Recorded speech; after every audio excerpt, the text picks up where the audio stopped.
So this week we're in Tokyo. Yeah, I'm back in my second home in Tokyo. So we're out of the forest. We usually film by the fire. And we will have the 5D, 5-dimensional updates in section 2. And now we're gonna go directly into this week for your sign, filmed in Tokyo during Mercury retrograde. A lot of challenges communication-wise, a lot of love for us all if we dare to open up. Welcome to the show. Welcome to your sign. Hi there, Aquarius, and welcome to your modern shaman Maria and RainbowLand, here with the weekly astrological forecast for the week that starts at the 26th, astrological, intuitive, and tarot forecast for the week that starts at the 26th of November and ends at the 3rd of December 2018. So the Sun and Jupiter is still in conjunction. Wow, this week. This is our luck aspect once a year, and actually in your 11th house, your natural house, for the first time in 12 years. So this will make you perhaps be more experimental and more free-spirited and wanting to connect and network and be out there on your own, maybe even. But with the Mercury in retrograde in this area, not on your own, I mean, free-spirited in a way where you want to be independent but still hang out with people. But Mercury is in retrograde in this section, so of course you're going to think more about life and your future. And your plans, I'm sorry, I'm making 24 reports every week, so I get a little tired sometimes. And I'm here in Japan, by the way, in our Japanese room. We're gonna move. It's my last chance to show you guys how they lived in Japan for many years with paper walls, paper doors. See over there, and special Japanese style here. This house is around 40 years old, but it's a little too cold, but you can see that made of paper. But we need this because it's not well insulated, so it's really cold even for a Viking like me from Denmark. So anyways, this week with the Mercury retrograde, there can still be some confusions, and clarity needs to be kept in your conversations with other people, because Mercury retrograde can make delays or change plans in the last minute or give you trouble with electronics and stuff like that. So just have patience with other people and with yourself when it comes to that side of life. And we still have Venus in opposition to Uranus in your more explorative, curious side of your horoscope, where you want to just go out there and communicate and travel the world and be adventurous and all this. Let me turn the camera. But maybe you just like this attraction that you will have due to the Uranus aspect with Venus. It may make you attract someone that's different, other types with Uranus of people, the different types of people you will connect with, and you will have these sparks of attraction with someone, but it might not be long lasting. There's no promises for that. But Jupiter and the Sun, because of your maybe approach to it, because Jupiter and the Sun is in this free-spirited experimental place of your horoscope. It's like your natural house. So it's you're gonna be like wanting to see perhaps places you haven't seen before, and just in general, just make your life spark, give something extra to your life and shake it up. There's a greater sense of optimism, of course, with this aspect as well. Look at these weird little Japanese guys. I love these fellas. Which is benevolent for you, but since Mercury is going retrograde, things can be more like on and off, and suddenly one minute you're on and you want to do things, the next minute I just want to stay at home, and changes around your schedule, schedules in your life or in your social life or friendships can occur, and where some appointments may not be kept, and people will change in the last minute, or just cancel the thing that they had promised you were gonna do, stuff like that. But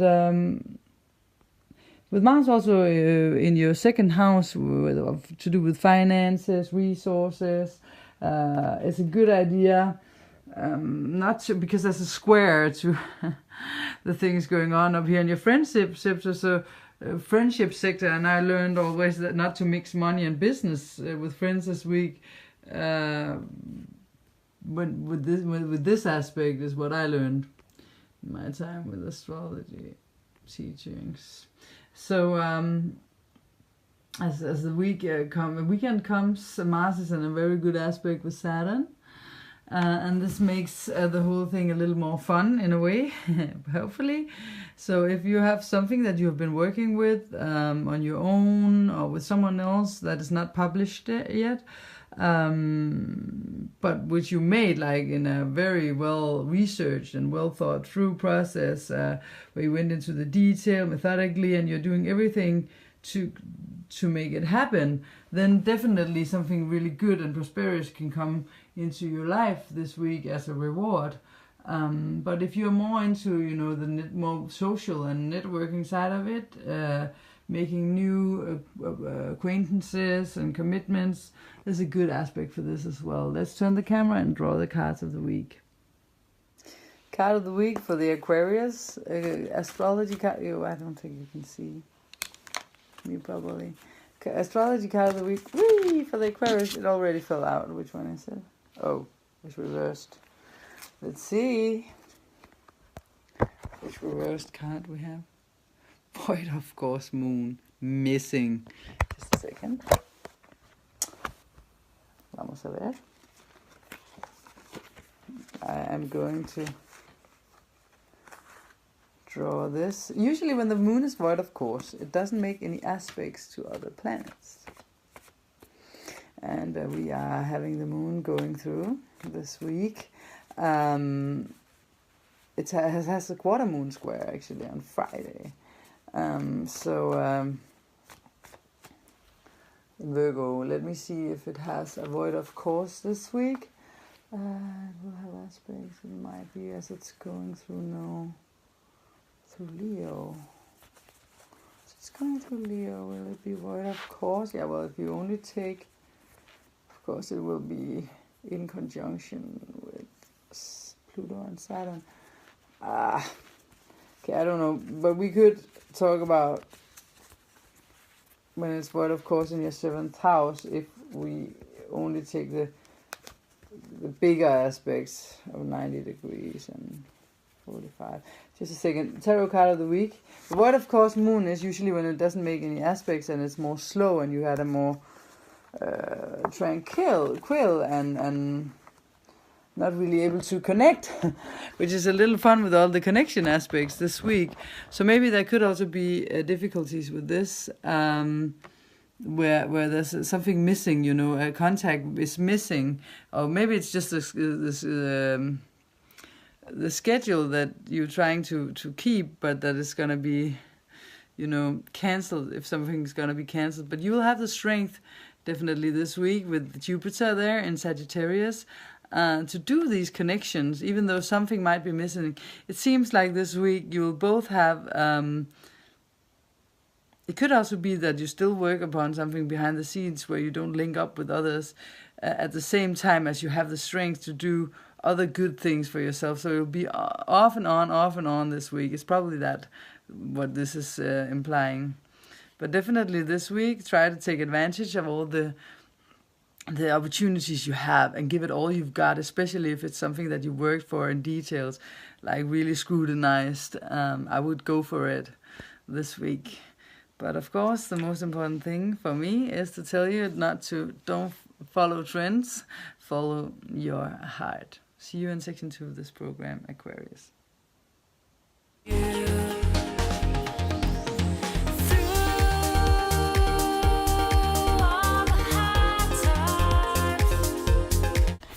Welcome to section 2, 5D updates for you.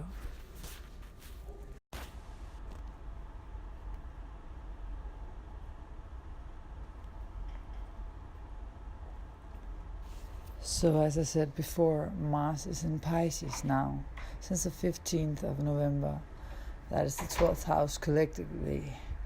And as we're talking about the 5D, and this is a program where we will every week go into how to upgrade and update your 5D.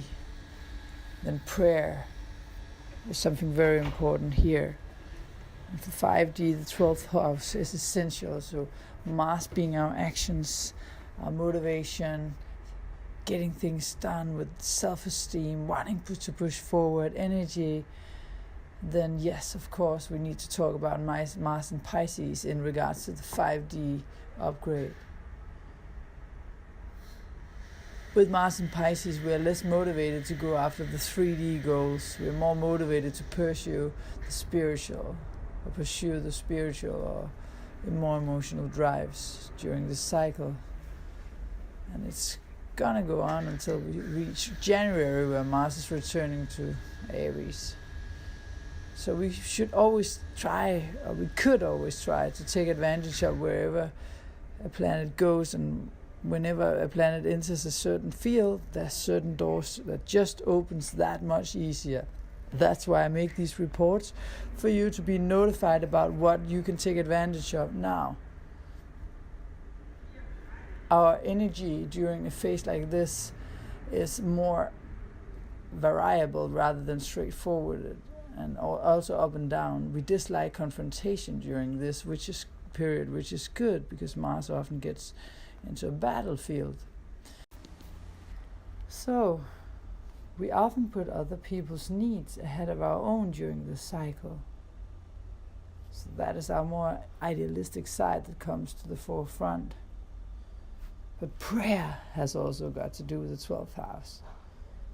And why is it important to pray? And what is prayer? Well, a prayer keeps us connected with our higher selves, that knows which way we are meant to go, and thereby detaches us from our egos, the source of our desires being our egos and wishes, that are often disconnected with conscious and fully open contact with source, creator, master, God, whatever you want to call it. We're reminded of what we came here to this planet Earth, this beautiful planet, to develop towards on the path. Well, if we surrender ourselves 100% completely, as we close our eyes and quiet our minds and say a prayer, you might have a fixed prayer, or you will have a prayer that is a prayer of your heart, coming from your heart. Maybe it's a prayer for someone else that you love to be in a better state or to get well. A prayer is always that much stronger when it comes from the true space of an open mind and open heart. Because if it stems from the ego, you will probably attract something that your ego needs and not your higher self, and that won't ever get you going any further forward. So of course, before finding out what you want to pray to, I mean, within different traditions, there are different prayers already handed to us if we need help. But it's a good idea to get to know that you're in contact with that side of yourself that you really want to move forward with, so that your prayer also get aligned with that. Let's say you choose to pray for that you can be less selfish and more selfless. It can also be that you pray for that you are less reactive and more responsive from the heart. It can also be that you want to go from restlessness into peacefulness, from darkness into light, or from heaviness to lightness. These would be the kind of prayers that would come from your higher self. These are the kind of prayers that our higher selves often wish for, because the higher self knows that if we make prayers like this, it's the same as getting fully into alignment with our higher selves. Because our higher selves are light, are peaceful, are selfless. That is the essence. What we are outside of our 3D bodies, our ego, our mind. I'm not saying that we should not use the mind. I'm just saying that there should be a balance, a natural balance. It is not natural for a tool to be in charge, and the mind is a tool we can use when we need it. We made it as us, as something that we identify with. But it is not. We can close the door and open it only when we need this tool. There are places where it's easier for us to connect with our higher selves. For instance, where I usually do the reports, the weekly reports, is in the nature, or where I have been doing it for the last months since I went away from Tokyo last time. So much easier because in nature we are in harmony with ourselves, because it's natural there. Our heart beats naturally, our breath gets into natural alignment with all there is. Sometimes in the bigger cities, when we're around people who are also affected by the inevitable noise and vibrations coming from all sides, disturbing our natural harmony, well, the ego takes over so much more easy. This week, for the first week in a long time, I'm filming from Tokyo, but also here I can see the beauty. Even though we have modern buildings, you can see the aesthetics and the beauty and how they're shaped, and the lights in the night. Find what is mysterious here. Find what calls for the heart. Find what makes you sing. Find the nameless in this city full of names and signs. You can give yourself the time to let time fly. Release yourself from the 3D linear time and go into synchronistic time. As I said last week, that time where you wait for the signs, you don't make your ego react and take the choices, make the calls, unless you really have to, because we still live in a 3D world. But whenever you're able to, listen to the signs instead of your mind. Listen to your heart. Listen to your higher self. Be quiet. Quiet your mind, so that you can hear your heartbeat. If you want to jump off the train and come to another level, time is now to find the stillness. Believe that you dare let go of your ego and listen to the needs of your higher self. Do you dare to become a servant for something bigger than the ego? Something that a part of you already know the road towards. Do you know what your call is? What is your call? Mercury retrograde is here to bring chaos and confusion to your winter holidays, they say. But not just that. It's also here to make you reconsider how you can communicate on another level with wisdom instead of the old patterns of communication. Benefits will come that exceeds the goals of finding peace once you dare to listen to your higher self. I swear to you, that journey is so much more beautiful than any journey your mind can imagine. Maybe you want you want to get out of a stressful life and into a peaceful life. Maybe you want mental clarity. Maybe you want to find this inner peace. But I tell you, if you allow yourself to find the right tools to get into your higher self, there's a prize that you will get far, far bigger than anything you can feed your ego with. Something that will last. I found my way through following the signs of synchronicity for 20 years. I used meditation, I used yoga, I used kindness above it all. I fell many times, fell through, but I got up again and I continued to follow my dreams and my heart and inspire people towards kindness, towards their calling, towards the life that is natural for us to live in harmony and balance, in love and kindness, where joy lifts us up and cleans us, where we take responsibility in our relationships and live conscious relationships.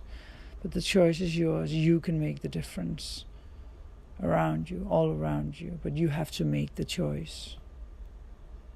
The choice is yours. Every day, every time you speak to someone, every time you do anything, you can choose to be aware. You can choose to be in a meditative state or a 5D state where you feel that your body is just, what do we say? We call hylster in Danish. What is it called in English? Just a shell. The soul is so much greater, wider, bigger, and wiser. Write me privately if you want me to find a meditational teacher for free, a free one somewhere near you, no matter where you live, if you want to try to use this tool that I have. There are many tools. As long as you follow your heart, then you know you're on the right path. Thank you. Arigatou gozaimasu, as we say in Japan. Don't follow trends, follow your heart. Hugs. Neptune retrograde is also this month, or this week actually, that it goes forward again after 5 months. November 25th, it turned forward, to move forward. And Neptune rules over spiritual evolution, over personal transformations and dreams. When it goes retrograde, it takes away delusions and makes room for realities in these areas. Neptune retrograde will have pushed you into doing things and getting real, rather than just spending your time thinking and dreaming about your future in the areas it has been touching in your life personally. Neptune retrograde clash with the effects of Mercury retrograde because they are in square, and also for the qualities of these two. During Mercury retrograde, we're encouraged to take things slow, think everything through, and reflect, revise, reconsider. Uranus, who we also have in retrograde, is all about change, so different from Neptune retrograde. Neptune retrograde gives us the energy to get things done. It's been a good idea to still take things slow during the last 5 months, to not don't do or say anything big without giving it a lot of consideration. The Mercury retrograde can mess with our ability to have serious conversations, to truly understand what people are trying to say to us. 3 times a year it goes retro, changing speed in its orbit around the sun, making it look like it moves backwards. This change affects us all here on Earth. Communication, movement, and technology issues. Any general feeling of confusion gets to come up. On November the 16th, Mercury went retrograde for the last time this year. So this will have an effect on all of us. And it's not bad at all. I mean, it's not only bad, because of course I'm standing here in an airport and everything is delayed, and I'm in another plane because the other plane didn't come, and so many things. But at the same time, I have been solving so many communication issues. Mercury retrograde is about taking things slow. That's why delays come, and thinking and reflecting upon the past. So this period isn't the best time to make a life-changing decision or to start something new, although you might be feeling certain changes due to the Venus now forward and Mars out of his cycle. But seen from the Mercury aspect, it's a good time to go over things, question your motives, and look into your soul. Speak with your higher self to see what you want to continue doing.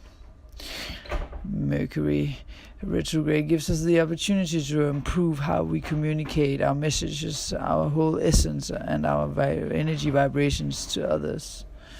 Reflecting and figuring out how to proceed with your life is a great way to end a year, a cycle, even though this year, or the new year as we call it, isn't an astrological new year, because this is in Mars, where the cycle, the astrological year cycle, ends with Pisces, starts with Aries in the second part of March, or the latter part of March.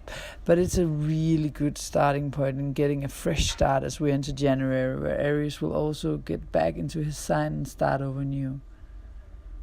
Of course, Mercury retrograde will affect some more than others. Learning to walk again. Many signs have felt these times as learning to walk again, taking things slowly. I have heard 3 of my personal clients tell me these words during the last couple of weeks. I am learning to walk again. Not only learning to communicate all over, but to walk our talk. And physically, for me, with my knee operations, to walk again in a new way. Venus is in Libra, is moving forward. And until the 18th, she's still in her cycle. But she's finding balance. We are finding balance in our relationships. How is this going on for you? Now in December, we are going to have her in the sign of Scorpio once again. Interesting. Because this is another energy. She's at home here in Libra. But on the 2nd of December, she moves back into Scorpio to go very deep on a level where we will transform. Thank you.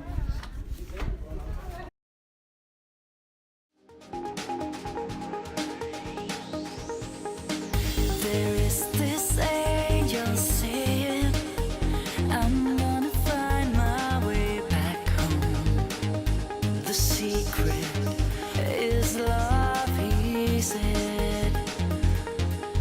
You've got to lift yourself up, try again. One day you will break through. What you long for will find you. Through all the hard times, I always seem to find the light in your eyes. We fought through. No sigas las tendencias, sino tu corazón.